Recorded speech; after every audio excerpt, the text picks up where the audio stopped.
Na nossa lista de dons, nos restam 2 aqui, de Romanos 12, que é o que nós estamos trabalhando agora. O que preside com diligência e quem exerce misericórdia com alegria. Vamos trabalhar nesse dom de presidir ou liderar. Porque eu não sei por que Paulo traz o dom da liderança, o dom de presidir. Mas o dom de presidir, ele é importante na vida da igreja. Porque significa que Deus coloca no meio do corpo pessoas que conseguem pôr as coisas em ordem. Você sabe que é um dom liderar. Você pega 5 ou 6 ou 10 meninos juntos e manda eles jogar futebol. Eles não se conhecem, nunca um viu o outro. Mas daqui a pouco você vai notar que um deles está liderando tudo. Você aqui na esquerda, na direita, você na esquerda, você fica na frente, não, você fica lá atrás. Não é? Tem até uns assim, qual é a posição que você joga? Direita, fica lá e ele já coordena tudo. Você coloca um montão de meninazinhas para brincar, daqui a pouco tem uma que é a mamãe de todas. Porque ela tem umas pessoas que nascem com esse aspecto, com esse dom de liderar. Agora tem outras pessoas que nunca vão ser líderes a vida inteira. Às vezes, a igreja tem uma ideia de que a esposa do pastor tem que ser a líder junto com o pastor. E aí quer exigir da esposa do pastor o mesmo nível de liderança do pastor, mas a esposa do pastor não tem o dom da liderança. Como é que você quer que ela lidere?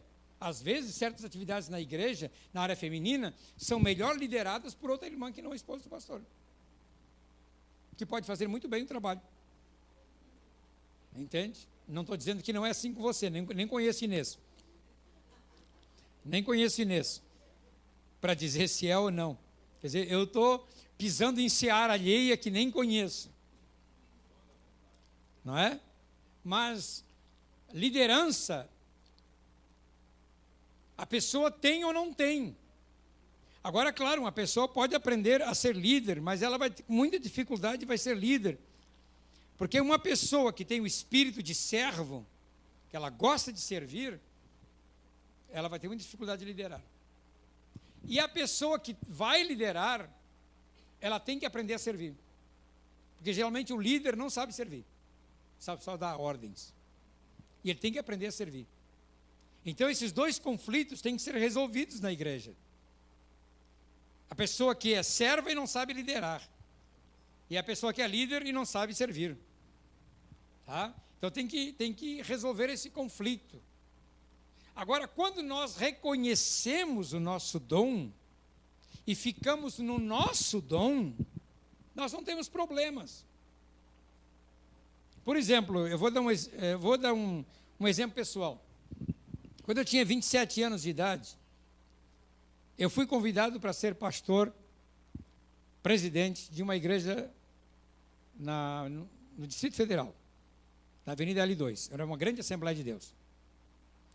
Mas eu tinha 27 anos de idade, novinho ainda, recém-casado, tinha casado com 25.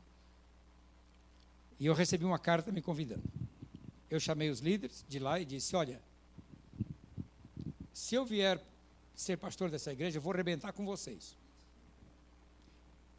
E vocês vão arrebentar comigo. Então, eu tenho um amigo que tem 40 anos de idade, está em tal lugar assim, tragam ele que ele vai pastorear melhor vocês aqui. Eles fizeram isso. E eu não aceitei. E nunca aceitei ser pastor presidente de igreja. Tive muitas oportunidades, mas nunca aceitei. Sempre fiquei na minha posição de servo. Nunca aceitei. Entende? Durante muito tempo, eu fiquei como líder na comunidade, mas nós tínhamos um ministério plural. Éramos 7 pastores, todos com o mesmo nível de autoridade. Então, nós mutuamente liderávamos. Não é? Mas eu nunca quis ser. porque eu reconheço meu ministério. Deus me deu um ministério, que é o ministério profético e de mestre, que não se encaixa em estruturas. Como é que eu vou ficar debaixo de uma estrutura? Então eu estou há 35 anos no ministério, nem credencial de pastor nunca tive, rapaz. Para entrar no hospital eu entro na hora que me marcam, a hora da visita. Ou então peço que alguém vá lá embaixo me buscar. Mas nunca entrei, nunca precisei. Entende? Agora quiseram me dar uma carteira da convenção da Assembleia de Deus. Eu digo, muito obrigado, Deus abençoe vocês. Não preciso de convenção. Não é? Não preciso dessas reuniões. Porque você tem que ficar no seu ministério. Agora, o dom, o liderar é um dom que as pessoas, que Deus traz para as pessoas. Você vê um homem como Paulo, ele tinha capacidade de liderança. Você vê como Pedro, na hora de tomar a frente, de representar alguém, lá estava o Pedrão. Que dizem os homens ser o filho do homem? Todo mundo dá uma opinião. E vocês? Pedro se levanta, tu és o Cristo, filho de Deus vivo. Lá em Atos diz assim, que ele se levantou, e Pedro se levantou entre os 11, e disse, e pregou. Então Pedro tomava uma liderança. Paulo era um líder, não é? Tinha sempre uma equipe ministerial, uma equipe de homens e mulheres ao redor dele, viajando pelo mundo todo. Então, esses homens sabiam liderar. Aqui no texto de Romanos 12:8, que preside com diligência, a palavra no Novo Testamento nós encontramos duas palavras para presidir ou liderar. A primeira é proisteme, que aparece aqui nesse texto de Romanos 12. E proisteme significa estar à frente, presidir, governar. E a outra palavra é kiberneses, que está em 1 Coríntios 12:28, naqueles dons ministeriais de 1 Coríntios 12:28, tem a palavra kiberneses, né? Que está falando aqui governos. Lá no finalzinho diz assim, socorros, governos. Aqui é outra palavra, aqui é a palavra kiberneses, que é administrador. Então, Paulo usa a palavra kiberneses para falar de governo, de presidência. E Strong afirma que o termo grego é usado em referência a alguém que segura um timão. Nada a ver com Coríntios, tá? O timão de um barco. Ou a um capitão que dirige um navio. Quer dizer, governo, ali de 1 Coríntios capítulo 12:28, quando diz assim, depois dons de curar, socorros, governos, variedade de língua. Governos aqui é uma palavra diferente de presidir. Governo, o cara está no comando, capitão, ele está cuidando. Não é? Agora, as duas palavras praticamente carregam o mesmo sentido. Então, Deus, ele distribui dons de liderança na igreja, que são pessoas que tomam a frente para liderar, para conduzir. Alguém que lidera o grupo de oração. Alguém que lidera o grupo de senhoras. Alguém que lidera o grupo de homens. Nós estávamos com um grupo de homens lá na igreja, a gente tinha oração todas as quintas-feiras, das 7 às 8 da manhã, e depois terminava com café. Nosso grupo não passava de 10 homens, 8, 7, 10. Aí trocamos de líder, botaram um outro líder.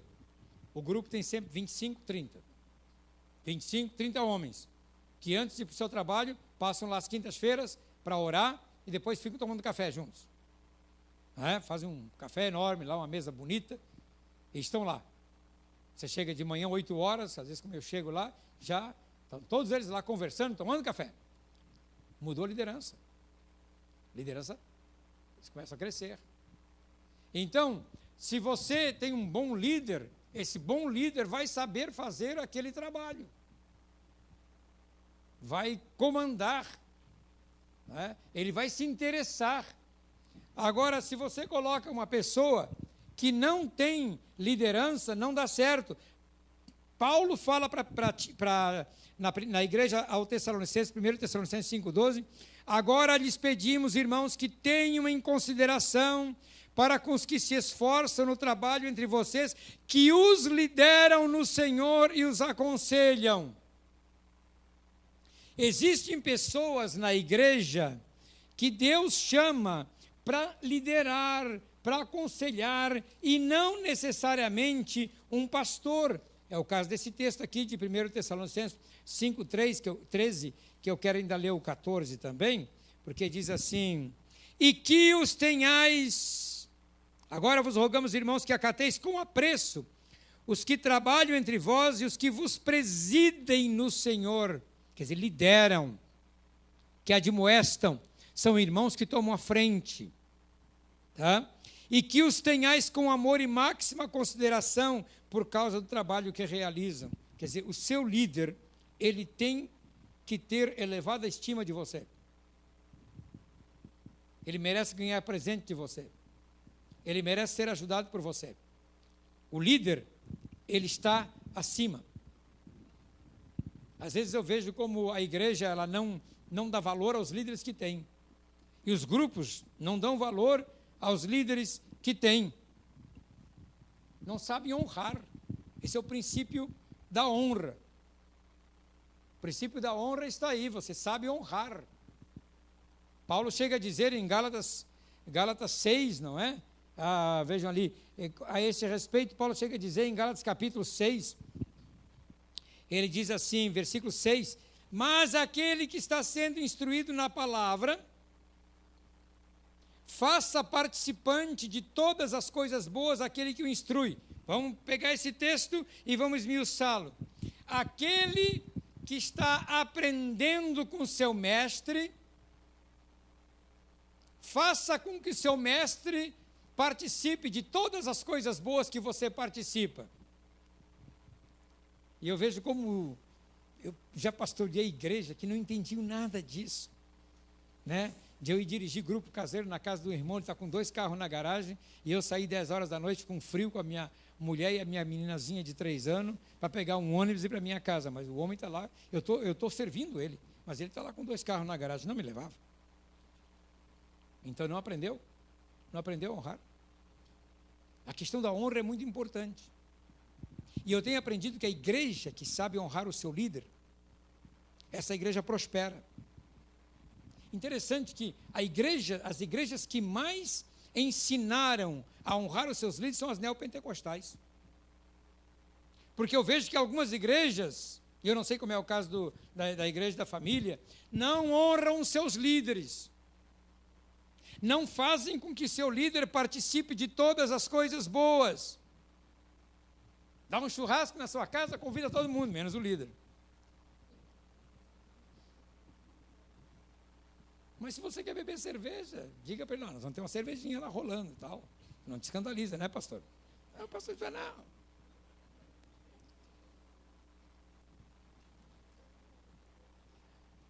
A palavra manda honrar. E Paulo faz um apelo aqui para a igreja de Tessalônica.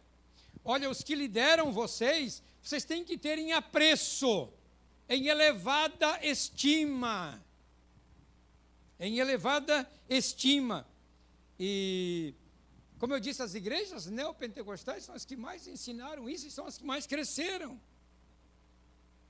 Que os pastores, muitas vezes, têm do bom e do melhor. Estão no mesmo nível dos demais crentes da igreja, usufruindo de coisas boas. Mas eu vejo, por outro lado, algumas denominações que não crescem, especialmente denominações históricas, porque não honram os seus pastores. O pastor é um escravo. Eu vinha conversando isso com o Joubert, não é? Mostrando como as igrejas tradicionais, como as batistas, as presbiterianas, eles são igrejas que não são episcopais, são congregacionais, são governadas pelo povo. O povo governa através da diretoria e do conselho. Mas as igrejas nossas não têm, são episcopais. Elas têm um bispo à frente, um líder, entende? Mas esse líder não faz nada sozinho. Ele tem alguns mais íntimos com os quais consulta. para levar algum projeto adiante. Então, as nossas igrejas aprenderam a ser, ao mesmo tempo, elas são híbridas, elas são episcopais no governo, que é o líder que pastoreia tudo, e são também congregacionais, porque ouvem o povo. Mas as igrejas tradicionais, você quer botar uma plaquinha aqui, uma saída de emergência, você tem que reunir o conselho primeiro. Aí o conselho vai ficar uma semana discutindo onde é melhor a plaquinha, se é aqui, lá, ou vai não sei aonde. Aí depois levam para a diretoria e vão perguntar para o tesoureiro se tem verba.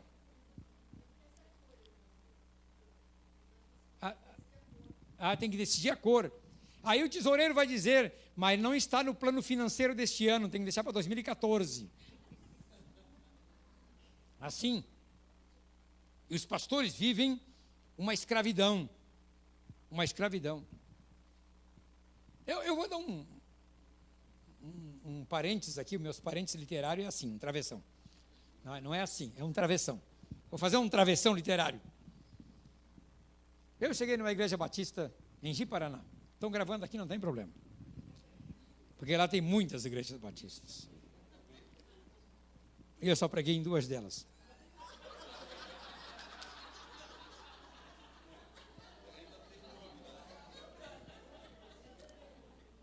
E eu cheguei lá, eu estava indo lá já não sei quantas vezes, e eu vi o pastor morando numa casa de aluguel.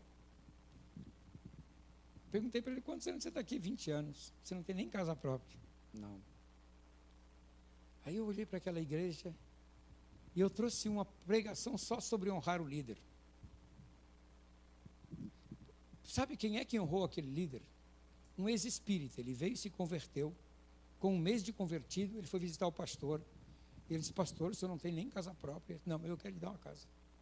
Comprou uma casa e deu para o pastor. Foi uma vergonha para toda a igreja.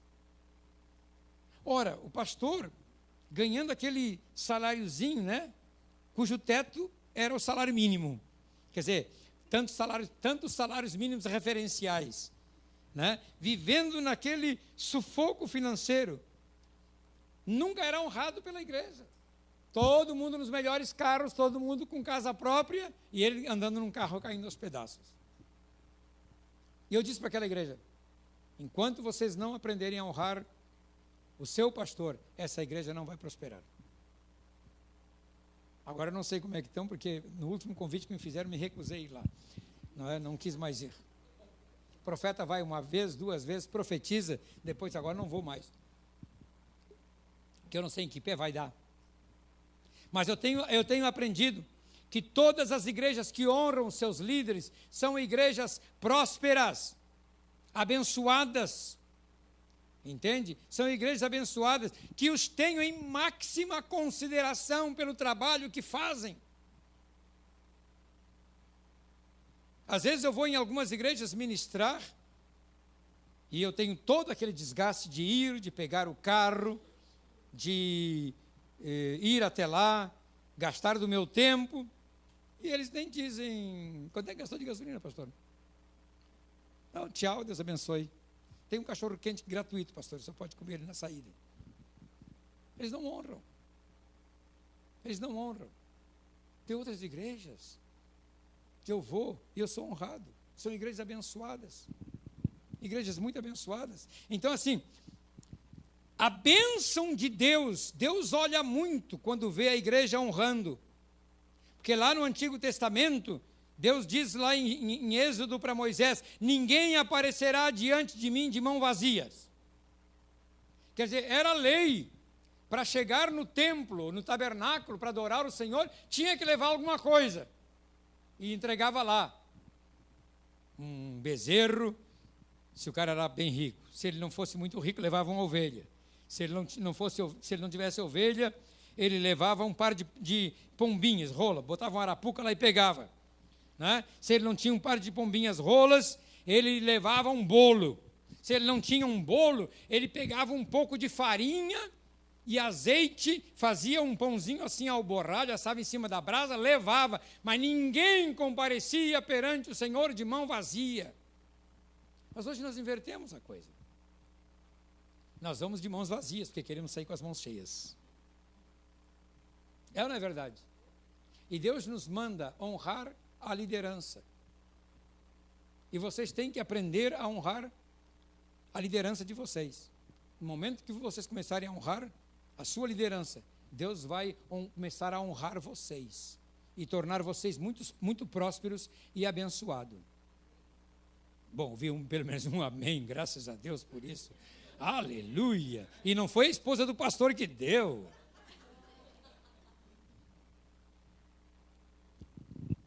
Paulo diz a Timóteo, em 1 Timóteo 5,17, devem ser considerados merecedores de dobrados honorários aqueles presbíteros que presidem bem entre vós. Como é que eu escrevi o texto aí? Devem ser considerados merecedores de dobrados honorários. Aí. Precisou uma hondurenha falar para vocês aí, não é? Devem ser considerados merecedores de salário, de dobrados honorários. Quer dizer, às vezes nós ignoramos. Tem presbítero e tem presbítero. Tem pastor e tem pastor. Mas se um pastor governa e ele preside e ele ensina, como diz Paulo para Timóteo, diz assim, aqueles que presidem bem, com especialidade, os que se afadigam na palavra e no ensino. Como é que o seu pastor vai se afadigar, se cansar, lendo a palavra e buscando para ensinar, se ele tiver que trabalhar o dia inteiro numa empresa fora? Não pode. Porque estudar a palavra requer tempo, requer pesquisa, requer comprar livros, e livros bem caros. Não é? Então, aqui nós temos uma situação muito interessante. Nem todo que tem dom de presidir é necessariamente um presbítero. Isso não quero dizer, mas na igreja nós temos muita gente que sabe presidir. E nós, os pastores, nós vamos ver onde é que estão esses talentos. Porque tem pessoas que você entrega uma coisa na mão delas e elas presidem muito bem. Você entrega ao grupo de teens da igreja, de adolescentes, você entrega ao grupo de jovens e essa pessoa vai à frente. Você entrega o grupo de casais e essa pessoa vai à frente. Estão entendendo, amados? Mas nem todos têm. Então, o dom de presidir ou de governar é um dom que Deus dá à igreja. Quer dizer, nem todos têm esse dom, mas sempre tem alguém na igreja que pode servir a Deus com presidir ou liderar. Alguma pergunta aí, queridos? Porque eu quero ir para o dom da misericórdia. Agora, o último dom aqui da lista de Romanos 12 é o dom da misericórdia. Quem exerce misericórdia com alegria. Agora veja bem, aqui em Romanos 12, quem exerce misericórdia com alegria. Mas quando você vai lá para 1 Coríntios 12, 28, esse dom de misericórdia aparece ali de outra forma. Alguém lê para mim 1 Coríntios 12, 28 aí. Que nós havíamos lido agora anteriormente. Primeiramente apóstolos,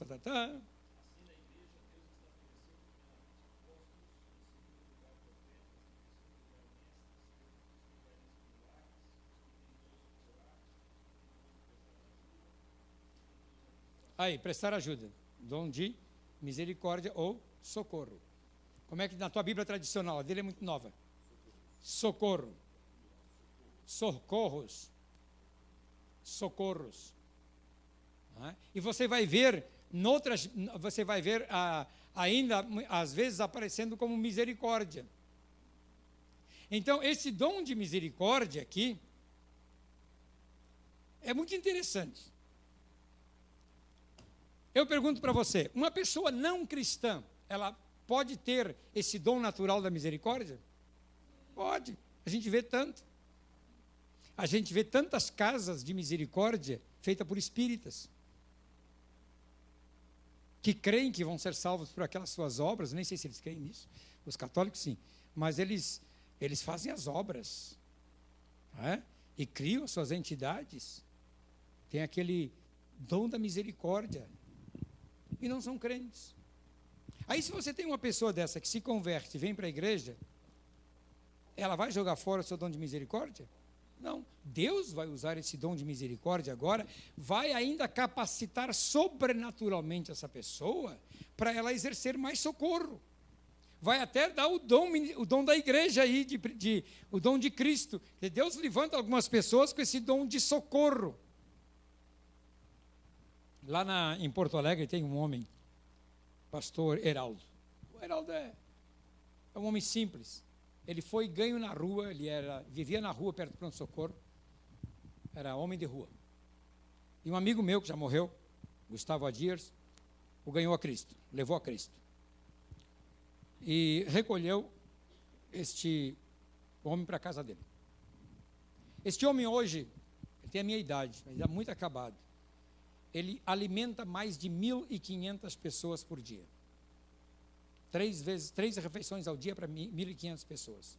Ele criou a Sociedade Emanuel. A princípio, quando eu vi a Sociedade Emanuel, você vai pensar assim, Sociedade Espírita. Porque os espíritas usam muito Emanuel. Aí fui conhecer de perto. E descobri que a igreja mesmo não ajudava ele. Mas quem estava ajudando ele eram jornalistas, radialistas e outras entidades. E ele começou a recolher, ele mesmo diz, eu recolho da rua a escória da sociedade. Quando o governo federal fechou todos os sanatórios, as casas de louco, como é que chama? Sanatórios. Fechou os sanatórios. E disse que os parentes tinham que cuidar deles em casa. O governo fez isso. Não sei se foi o Fernando Henrique que fez isso, parece que foi. Mandou para casa. Só que as famílias não aguentam ficar com um louco em casa. Largaram na rua. E este homem passou a recolher os loucos. Então ele tem casa para idético, ele tem casa só para homem, ele tem casa só para mulheres, ele tem para drogados, ele tem tudo que é tipo de coisa. E aí o Ministério Público resolveu ir para cima dele, exigindo que os prédios tivessem rampa disso, rampa daquilo, não sei mais o que, banheiro para paraplégico. Aí ele foi lá no Ministério Público e disse, você promotor, né? É você que quer que eu faça isso? Ótimo, eu vou encher 4 ônibus com o meu pessoal, vou botar na porta da sua casa. E você cuida deles. Falou assim, você cuida deles. Aí a prefeitura não queria dar alvará, disse, não preciso do alvará de vocês, eu vou continuar funcionando.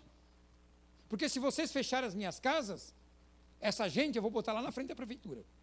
Tudo lá, deitado em maca, no chão. O que vocês vão fazer com elas?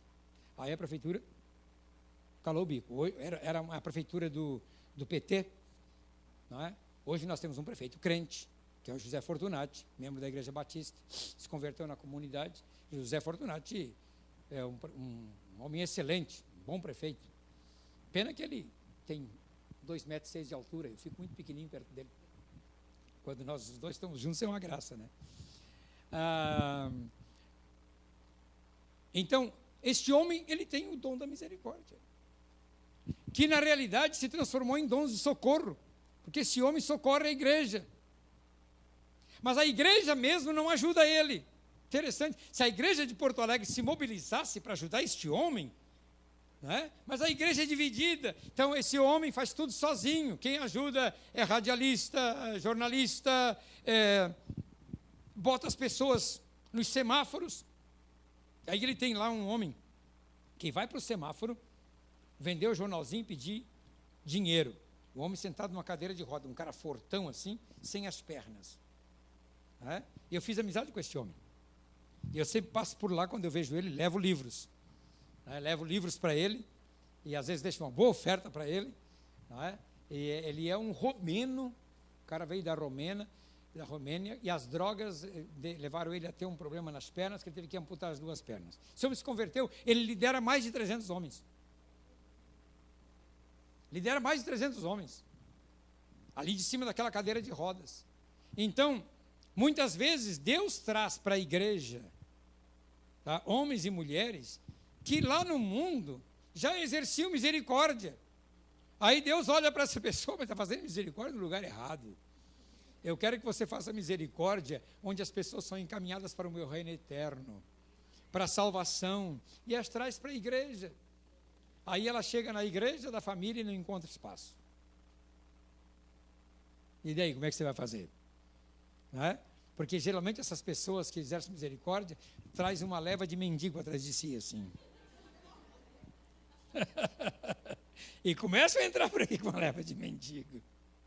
Pastor, eu preciso de uma casa para essa gente. Preciso disso. Então essas pessoas têm o dom da misericórdia. Me lembro da irmã Noemi, querida irmã, quando eu interpretei para o Davi Wilkes em 1972, ela estava assistindo em Porto Alegre, Deus colocou no coração dela que ela devia começar uma casa de desafio jovem. E ela começou a trabalhar. Essa mulher perseverante no dom que Deus deu para ela, de misericórdia, ela progrediu, foi indo, dava a vida dela, e eu durante muitos anos ajudei ela, indo 2 vezes por semana, ensinar a palavra para aqueles que estavam deixando as drogas, levava meu acordeão, fazia culto com eles, depois jogávamos futebol juntos. Aí ela conseguiu uma chácara, e ela levou esse pessoal para a chácara, aí ela fez uma casa para crianças, e aí os juízes mandavam as crianças que perdiam o poder pátrio, entregavam para ela cuidar. Então, uma pessoa assim, uma mulher que ninguém dava nada, nem a igreja de Porto Alegre, porque às vezes tem certos líderes que repulsam certas mulheres muito ativas, né? Tem líderes assim que quando vê uma mulher muito ativa, eles repulsam, porque parece que a mulher está passando na frente dele. Não é? Tem uma certa repulsa. Não é? Claro, são mulheres que incomodam, porque elas estão vendo a necessidade e elas querem fazer. E o pastor não está vendo a necessidade, porque o pastor tem outra visão, mas ela está tendo aquela visão da misericórdia. E esse braço de misericórdia é um braço da igreja, atendendo as pessoas, socorrendo as pessoas. A irmã Noemi está lá até hoje, mais de 72 até agora, dá quanto? 40 anos? Não dá tanto assim. 39. Eu fiz mais rápido que você. 39 anos. Mas está lá, com a casa dela trabalhando. Sempre ativa. E eu conheço tantos outros que fazem esse tipo de trabalho, que não sei de onde é que eles arrumam recursos, mas eles se dedicam a fazer aquela obra de Deus e a ajudar as pessoas. São pessoas que têm o dom da misericórdia, que nem sempre nós temos. Como eu disse para meus colegas esses dias, às vezes a minha misericórdia está desse tamanho e a minha justiça está desse tamanho. Porque às vezes o meu senso de misericórdia está bem pequenininho. Não é? Eu me sento perto de uma pessoa que eu já estou ajudando há 257 anos. E essa pessoa sempre vem no gabinete e sempre pede ajuda. E eu oriento. Aí daqui a 10 anos ela volta com o mesmo problema, não resolveu. Aí o que me dá vontade de fazer? Diz assim, querido, eu não quero mais nada contigo, Deus te abençoe, vou te passar para fulano aqui. Termina a minha misericórdia. Agora tem outros que não, que vão até o fim com essa pessoa. Haja misericórdia. Quem sabe Deus manda alguns com dom de misericórdia para ajudar o Jober aqui, viu? Não sei se ele tem algum dom de misericórdia ou não, mas quem sabe Deus levanta algumas pessoas com dom da misericórdia. O dom da misericórdia é importante na vida da igreja. Não só em relação a socorrer os necessitados, deixe-me dizer isso, mas muitas vezes em ajudar algum membro da igreja, até no sentido espiritual, que Jesus mandou a gente caminhar, diz assim, se teu inimigo te pede para caminhar 1 milha, caminha com ele 2. Pior que o meu irmão pede para eu caminhar com ele 2, eu não caminho nenhuma. O dom de misericórdia é uma graça toda especial que Deus concede a alguns na igreja. Muitas vezes eu tive que pedir, Senhor, me dá misericórdia. Porque a misericórdia é a essência do caráter de Deus. O dom de misericórdia, em segundo lugar, vem do caráter do próprio Deus. Quando ele se revelou a Moisés, ele se revelou como aquele que tem misericórdia, o Senhor que tem misericórdia. Como é que ele se revela a Moisés? Moisés chega e diz para Deus: Senhor, quero ver tua glória. Moisés diz para Deus: Senhor, mostra-me a tua glória. Aí o que o Senhor diz para ele? Nenhum homem viu a minha glória e viveu. Sobe ao monte, lá te colocarei na fenda da pedra e te mostrarei toda, como é que ele diz ali? Toda a minha, minha bondade. Exodo, lá em Êxodo 34, abre ali. Tem um irmãozinho da Assembleia, muito pobrezinho, simplesinho, dizia Exodo. Êxodo 34, 6. O Senhor diz para ele assim, no capítulo 33, versículo 19: farei passar toda a minha bondade diante de ti, e te proclamarei o nome do Senhor, terei misericórdia de quem eu tiver misericórdia, e me compadecerei de quem eu compadecer. E aí no capítulo 34, versículo 6, e passando o Senhor por diante dele, clamou. O Senhor clamou, não é Moisés, o Senhor: Senhor, Senhor Deus compassivo, clemente e longânimo, e grande em misericórdia e fidelidade, que guarda a misericórdia em 1000 gerações. Moisés pede para ver a glória de Deus. A palavra glória ali. Mostra-me a tua glória. Vou fazer um outro travessão literário aqui para vocês, tá?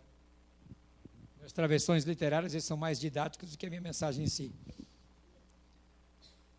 Às vezes, eu não sei de onde é que nós criamos esse negócio de glória Shekinah. Você sabia que não tem na Bíblia a palavra Shekinah? Não tem na Bíblia.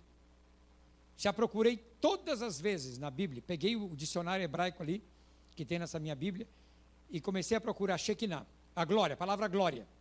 E fui com o mouse que dá o sentido da palavra no grego, no hebraico. Encontrei 11 palavras para glória. Glória no sentido de reino, glória no sentido de beleza, glória no sentido de autoridade, glória disso, glória daquilo.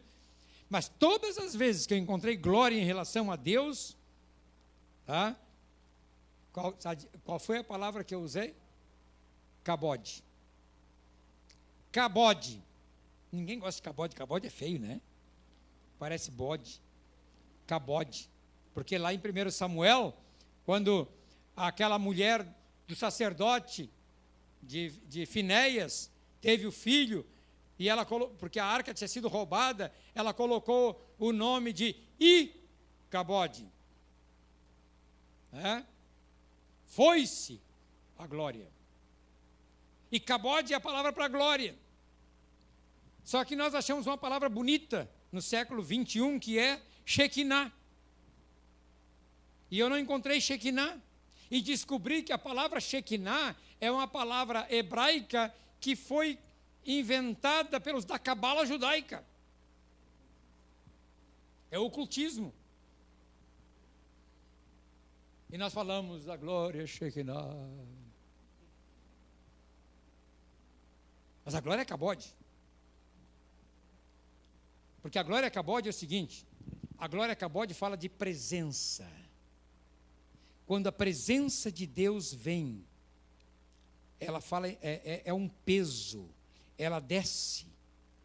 Não precisa de barulho, não precisa de trovão, não precisa de fogo, é só a presença.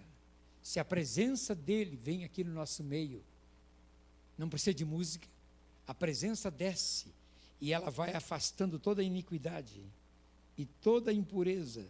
À medida que desce a presença ou o cabode de Deus, a glória, tudo que é iniquidade desaparece e nós ficamos deitados no chão, prostrados. Por isso que quando a glória de Deus desceu no templo, em 2 Crônicas 5:13, não é? E também em 2 Crônicas 7, a glória de Deus desceu, os sacerdotes não puderam ficar em pé para ministrar por causa da glória de Deus, do cabode de Deus. O cabode desceu, aquela glória, aí aquilo foi achatando eles, e os deixou arrasado.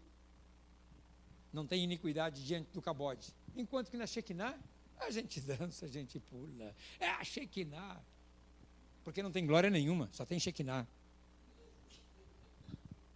E aqui Moisés diz, quero ver o teu cabode. Quero ver a tua glória. Glória é a palavra, cabode é a palavra que se usa na ourivesaria para medir a qualidade do ouro. Né? O ouro, você sabe da qualidade dele pela quantidade de impureza que tem. O ouro 24 quilates não tem impureza nenhuma, ele é puríssimo. Enquanto que o ouro que alguns de vocês usam são 14 quilates, são 18, ainda tem impureza. Mas o ouro, 24 quilates, ele foi purificado, ele está puro, ele não tem prata, ele não tem escória nenhuma, ele não tem cobre, ele está limpíssimo, ele é perfeito. E a glória de Deus fala dessa perfeição. Aí Moisés quis conhecer essa glória. Eu imagino, aqui com as minhas tertúlias teológicas, sabe o que é tertúlia, né? Divagação teológica, com as minhas elucubrações teológicas. Oh, meu Jesus, eu imagino que Moisés pensava, quando ele diz assim, mostra-me a tua glória, eu imagino assim que ele pensava em ver a glória resplandecente de Jeová, aquele trono cheio de luzes, de glória, de poder, de música, de tudo. E o que ele encontra? Deus passando diante dele e dizendo para ele, como eu li aqui, Deus compassivo, clemente, longânimo e grande em misericórdia e fidelidade, que guarda a misericórdia em 1000 gerações, que perdoa a iniquidade e a transgressão e o pecado, ainda que não inocente o culpado. Que coisa linda! Deus, a glória de Deus se resume numa palavra: misericórdia. É o cerne do coração de Deus. A justiça de Deus é desse tamanho, mas a misericórdia dele é desse tamanhão. Os hebreus, os rabinos judaicos costumam dizer que quando Deus está muito irado e está a fim de destruir tudo, ele sai do trono de justiça e se senta no trono da misericórdia. E você e eu ainda não fomos consumidos, como diz Lamentações 3:22, porque as misericórdias do Senhor são a causa de não sermos consumidos, porque as suas misericórdias não têm fim, porque Deus saiu do trono de justiça e se assentou no trono de misericórdia. E Deus quer que você faça isso, e que eu faça isso.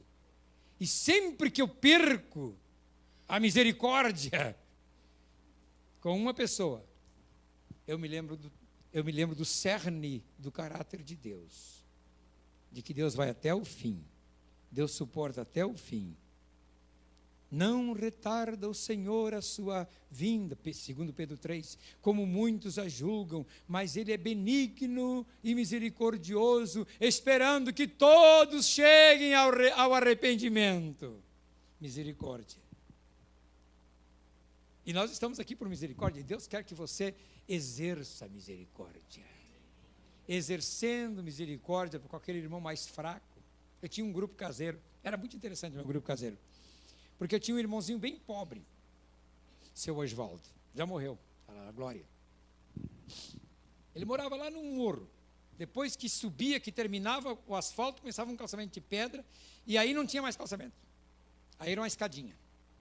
Então a gente deixava o carro no pé da escadinha e subia o morro de escada. Chegava na casinha dele. E ele frequentava o grupo na minha casa. E tinha no mesmo grupo um advogado muito fluente de Porto Alegre. E o advogado chegou para mim um dia e disse assim: eu, pastor João, não aguento esse homem. Esse homem, ele é lento demais para entender as coisas. Quando o irmão fala, eu já captei tudo, mas ele demora, e o irmão tem que repetir para ele. Eu disse: pois Deus colocou ele aqui no nosso grupo para ensinar você a ter misericórdia.